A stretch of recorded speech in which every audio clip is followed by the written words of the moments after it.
मैं नालंदा विश्वविद्यालय बोल रहा हूं।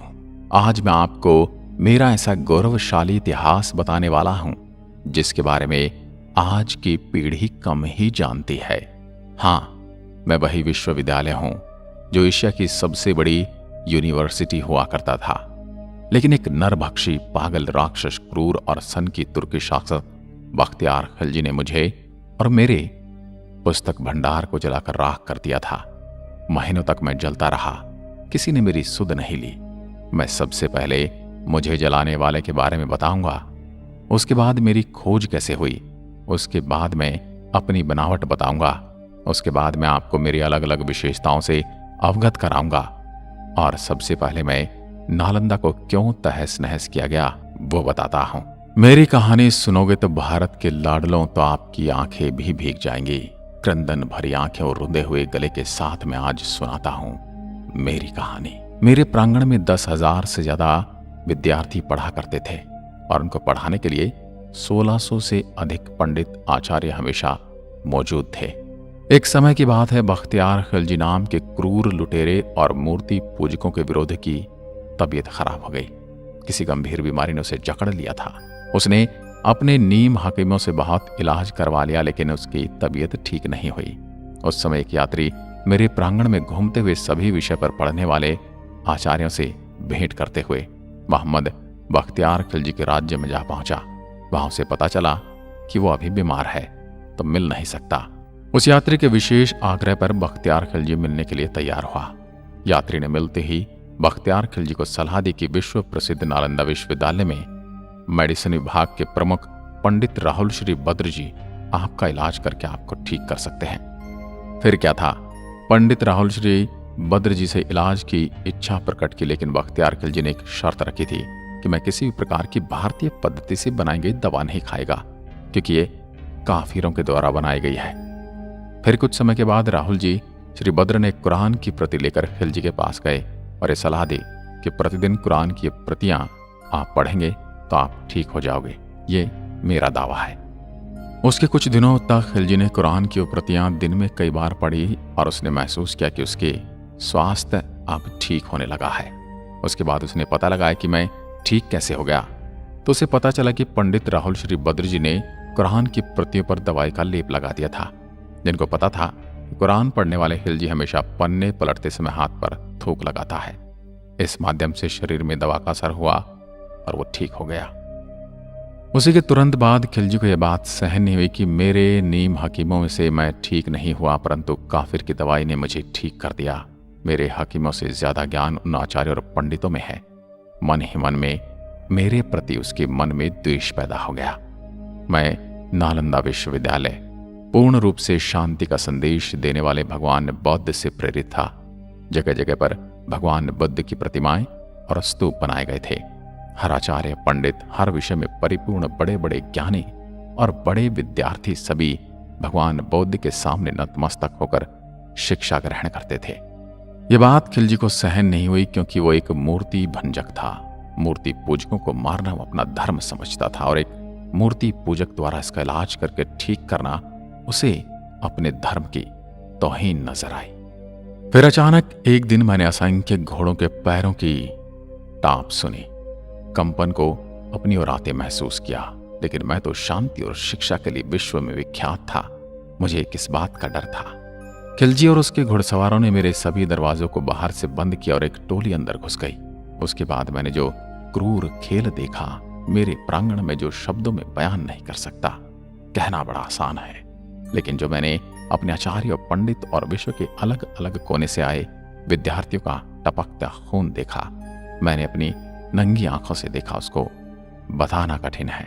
हजारों शिक्षकों को पल भर में मार दिया गया। शांति के संदेश को फैलाने वाले असहाय खाली हाथ वाले मौजूद सभी को खिलजी की मूर्ति पूजक विरोधी मानसिकता ने मार दिया। कुछ भागने में कामयाब हो गए तो कुछ महत्वपूर्ण पांडुलिपियों को कपड़े में छुपाकर अपने साथ ले गए, जो तिब्बत की ओर भागे, और उन्हें पांडुलिपियों की सहायता से बौद्ध धर्म और शांति का प्रसार तिब्बत में हुआ। मैंने अपनी इन्हीं आंखों से वो खूनी खेल देखा, जो क्रंदन दृश्य 10,000 विद्यार्थियों के साथ साथ सभी आचार्य, पंडित और शिक्षकों को मार दिया गया। उनका कसूर ये था कि वो मूर्ति पूजक थे, मूर्ति में अपनी आस्था रखते थे। उन सभी मूर्ति पूजकों को मूर्ति पूजा का दंड मिला। मेरे परिसर में मैंने ऐसा खूनी खेल देखने की कभी कल्पना भी नहीं की थी। मैं तो शांति का मंदिर था। जब सभी मूर्ति पूजकों को मार दिया गया तो खिलजी ने आदेश दिया कि मेरे पूरे परिसर को आग लगा दी जाए, मुझे खंडित करके तहस नहस कर दिया जाए। मेरे बच्चों, अगर मुझ में प्राण होते तो मैं चल फिर सकता तो सभी रिसर्च पेपर को छुपा देता, ताकि मेरी आने वाली पीढ़ी हजारों सालों की मेहनत को पढ़कर फिर से ज्ञान प्राप्त कर सके। लेकिन मैं ये कर न सका। मुझे सबसे अधिक पीड़ा उस समय हुई जब मेरे परिसर में मौजूद पुस्तकालय में आग लगा दी गई। मेरे बच्चों, उस पुस्तकालय में भारत का भविष्य था। धू धू कर जलते हुए मेरे परिसर में मौजूद तीनों पुस्तकालय की इमारत देखकर मैं खुद को रोक न सका और जोर जोर से चिल्लाकर रोने लगा। लेकिन मेरी कोई सुनने वाला न था। वहां पर सब मूर्ति पूजकों के विनाश करने वाले ही मौजूद थे। मुझे और मेरे परिसर को भी मूर्ति पूजकों के साथ मूर्ति को सहेज कर रखने का दंड मिला। मैं पूरी तरह धू धू कर जलता रहा और मैंने आंखें बंद कर ली। पूरे 6 महीने तक मेरी विश्वविख्यात पुस्तकालय में आग जलती रही और भारत का भविष्य जलते हुए मैंने उसके ताप को महसूस किया। पूरी तरह से तहस नहस वीरान खड़ा मैं कई शताब्दियों के धूल मिट्टी में से आंखों से ओझल हो गया। मेरा खंडहर रूप देह जो बचा था वो धूल और मिट्टी के नीचे दब गया और अंदर ही अंदर अपने वजूद को मिटते हुए अंधकार में दिन बीतने लगे। फिर एक दिन ऐसा आया जब मेरी खोज करने वाले एक अंग्रेज अफसर को 19वीं सदी में एक चाइनीज यात्री की डायरी मिली, जिसमें उस यात्री ने मेरे बारे में कुछ लिखा था। एक दिन वो अंग्रेज अफसर डायरी में लिखे हुए पते पर पहुंचा तो उसे ऐसा कोई सबूत नहीं मिला, लेकिन वहीं टहलते हुए उसे कुछ 5वीं शताब्दी की ईंटों के अवशेष मिले। उसने हल्का अपने ही हाथों से खरोच कर देखा तो नीचे एक के ऊपर एक ईंटों से सजी हुई दीवारें महसूस हुई। फिर कुछ दिनों पश्चात उसने उस जगह पर खुदाई करके मेरे पूरे अवशेष को दुनिया के सामने लाया। उस चाइनीज ने डायरी में लिखे यात्रा के विवरण के अनुसार नालंदा विश्वविद्यालय में 1500 शिक्षकों के साथ 10,000 से भी ज्यादा विद्यार्थी अध्ययन करते थे। लगभग 108 विषय पर मेरी प्रांगण में पढ़ाई करते थे विद्यार्थी। विश्व के कोने कोने से आने वाले विद्यार्थियों के अलावा अलग अलग भाषाओं में पढ़ाई की व्यवस्था की गई थी। 100 से ज्यादा भवन और इमारतें बनी हुई थी। हर भवन में कुएं की व्यवस्था थी। जगह जगह स्टडी हॉल, जगह जगह पढ़ने का प्रांगण, प्रार्थना का प्रांगण और रहने की व्यवस्था थी। रहने के लिए प्रत्येक विद्यार्थी के लिए अलग अलग कमरे बने हुए थे। हर कमरे में रोशनी की व्यवस्था थी। उस समय भी जब दुनिया में लाइट यानी इलेक्ट्रिसिटी नहीं थी तो दिए के लिए जगह बनी हुई थी। कई देशों के विद्यार्थी मेरे प्रांगण में पढ़ने आते थे। उसी डायरी के अनुसार 10 विद्यार्थियों में से सिर्फ 3 विद्यार्थी मेरे प्रांगण में पढ़ने योग्य माने जाते थे। अर्थात जो भी विद्यार्थी मेरे यहाँ पढ़ने के इच्छुक होकर आते थे उनका एक साक्षात्कार होता था। 10 विद्यार्थियों में से सिर्फ 3 ही प्रवेश पा सकते थे। 10 किलोमीटर लंबी और 5 किलोमीटर चौड़ी परिधि के अंदर मेरा निर्माण था। आज भी विश्व में ऐसा कोई विश्वविद्यालय नहीं है जो मेरी टक्कर ले सके। 19वीं सदी में मेरा 5% भाग ही खुदाई करके निकाला गया। उसके बाद खुदाई बंद कर दी गई। लेकिन फिर दौर आया नरेंद्र मोदी जी का।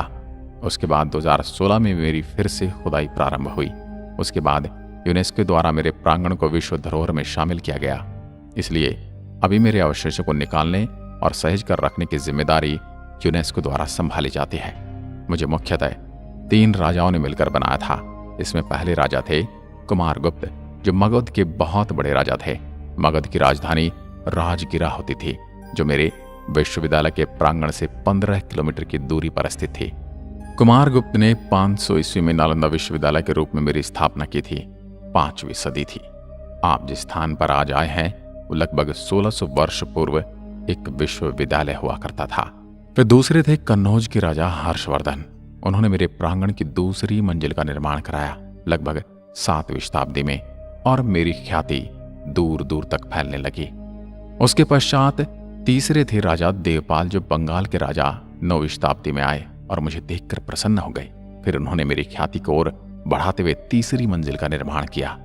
फिर इस विश्वविद्यालय के नाम और उपनामों के पीछे 3 राज्यों का नाम सबके ऊपर लिखा जाता है, जिनमें गुप्त वंश, हर्ष वंश और पाल वंश। जो भी मेरे लिए ईश्वर रूप उन राजाओं के पद चिन्हों की आहट में सुन सकता हूं। मेरे यहाँ छात्रों के रहने के लिए 300 कक्ष बने थे, जिनमें अकेले या एक से अधिक छात्रों के रहने की व्यवस्था थी। 1 या 2 भिक्षु छात्र एक कमरे में रहते थे। कमरे छात्रों को प्रत्येक वर्ष उनकी अग्रिमता के आधार पर दिए जाते थे। इसका प्रबंधन स्वयं छात्रों द्वारा छात्र संघ के माध्यम से किया जाता था। यह विश्व का प्रथम पूर्णतः आवासीय विश्वविद्यालय था। इस विश्वविद्यालय में 3 श्रेणियों के आचार्य थे, जो अपनी योग्यता अनुसार प्रथम, द्वितीय और तृतीय श्रेणी में आते थे। नालंदा के प्रसिद्ध आचार्यों में शीलभद्र, धर्मपाल, चंद्रपाल, गुणमती और स्थिरमती प्रमुख थे। ह्युनसांग के समय इस विश्वविद्यालय के प्रमुख शीलभद्र थे, जो एक महान आचार्य, शिक्षक और विद्वान थे। प्रवेश परीक्षा अत्यंत कठिन होती थी और इसके कारण प्रतिभाशाली विद्यार्थी ही प्रवेश पा सकते थे। उन्हें 3 कठिन परीक्षाओं के स्तरों को उत्तीर्ण करना होता था। यह विश्व का प्रथम ऐसा दृष्टांत है। शुद्ध आचरण और संघ के नियमों का पालन करना अत्यंत आवश्यक था। यह महायान के प्रवर्तक नागार्जुन, वसुबंधु, असंग तथा धर्म कीर्ति की रचनाओं का सविस्तार अध्ययन होता था। वेद, वेदांत और सांख्य भी पढ़ाए जाते थे। व्याकरण, दर्शन, शल्य विद्या, ज्योतिष, योग शास्त्र तथा चिकित्सा शास्त्र भी पाठ्यक्रम के अंतर्गत थे। मेरी यानी नालंदा की खुदाई में मिले अनेक कांसे की मूर्ति के आधार पर कुछ विद्वानों का मत है कि कदाचित धातु की मूर्तियां बनाने का विज्ञान का भी अध्ययन होता था। यह खगोल शास्त्र अध्ययन के लिए एक विशेष विभाग था। छात्रों को किसी प्रकार की आर्थिक चिंता न थी। उनके लिए शिक्षा, भोजन, वस्त्र, औषधि और उपचार सभी निःशुल्क थे। राज्य की ओर से विश्वविद्यालय को 200 गांव दान में मिले थे, जिनसे प्राप्त आय और अनाज से उनका खर्च चलता था। विश्वविद्यालय परिसर के विपरीत दिशा में एक छोटा सा पुरातात्विक संग्रहालय बना है। इस संग्रहालय में खुदाई से प्राप्त अवशेषों को रखा गया है। उसमें भगवान बुद्ध की विभिन्न प्रकार की मूर्तियों का अच्छा संग्रह है। इनके साथ ही बुद्ध की टेराकोटा मूर्ति और प्रथम शताब्दी की 2 मर्तबान भी इस संग्रहालय में रखे हुए हैं। इसके अलावा इस संग्रहालय में तांबे की प्लेट, पत्थर पर खुदे अभिलेख, सिक्के, बर्तन तथा 12वीं सदी के चावल के जले हुए दाने रखे हुए हैं। बड़गांव नालंदा का निकटतम गांव है। यहाँ पर एक सरोवर और प्राचीन सूर्य मंदिर है। यह स्थान छठ के लिए विशेष प्रसिद्ध है। नालंदा से थोड़ी दूर पर सिलाव स्थित है, जो स्वादिष्ट मिठाई खाजा के लिए प्रसिद्ध है। इनके पास ही है राजगृह। मेरे प्रांगण में मौजूद पुस्तकालय पूरे 9 मंजिल बड़ा था, जिसको कुछ इस्लामिक आक्रमणकारियों ने जला दिया। और मेरे पुस्तकालय में 3 इमारतें हुआ करती थी। उनके नाम हुआ करते थे रत्नादि, रत्न सागर और रत्नी रजक। 12 शताब्दी में जब खिलजी की क्रूर और मूर्ति भंजक विरोधी मानसिकता ने मुझे तहस नहस कर दिया, मेरी विश्व प्रसिद्ध पुस्तकालय में आग लगा दी और मुझे 6 महीने तक धू धू कर जला दिया। मेरे देशवासियों, आपने उस लाइब्रेरी में क्या खोया वो आप अभी नहीं समझ सकते। हजारों वर्षों के शोध, लाखों पांडुलिपि, हजारों करोड़ों शोध के पेपर धो धो कर जल गए। 6 महीने इसलिए लग गए क्योंकि उस समय पेपर नहीं हुआ करते थे।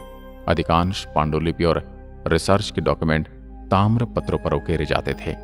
पूरा पुस्तकालय के प्रांगण का नाम धर्मगंज हुआ करता था। मेरे यहाँ आने के लिए आपको हवाई मार्ग और सड़क मार्ग अथवा रेल मार्ग से यात्रा करनी पड़ेगी। हवाई मार्ग के लिए निकटतम एयरपोर्ट यहाँ से 89 किलोमीटर दूर निकटतम हवाई अड्डा पटना का जयप्रकाश नारायण हवाई अड्डा है। रेल मार्ग के लिए नालंदा में भी रेलवे स्टेशन है, किंतु यहाँ का प्रमुख रेलवे स्टेशन राजगीर है। राजगीर जाने वाली सभी ट्रेन नालंदा होकर जाती हैं। सड़क मार्ग, नालंदा सड़क मार्ग द्वारा कई निकटवर्ती शहरों से जुड़ा है। अगर आप राजगीर से आते हैं तो 89 किलोमीटर दूर पड़ता हूँ। वहीं आप गया से आते हैं तो 89 किलोमीटर दूर स्थित हूँ, लेकिन बोध गया से आते हैं तो मैं 110 किलोमीटर की दूरी पर हूं। मैं नालंदा विश्वविद्यालय आपको आमंत्रित करता हूं। तो महानुभावों, मेरे बारे में आपके दिमाग में कुछ तो प्रतिक्रिया जरूर आई होगी। वो मुझे कमेंट सेक्शन में लिखकर बताइए, ताकि मुझे पता चल सके कि आप मेरे बारे में क्या सोचते हैं। मिलता हूं एक और पटकथा के साथ। तब तक के लिए नमस्कार। जय हिंद, जय भारत।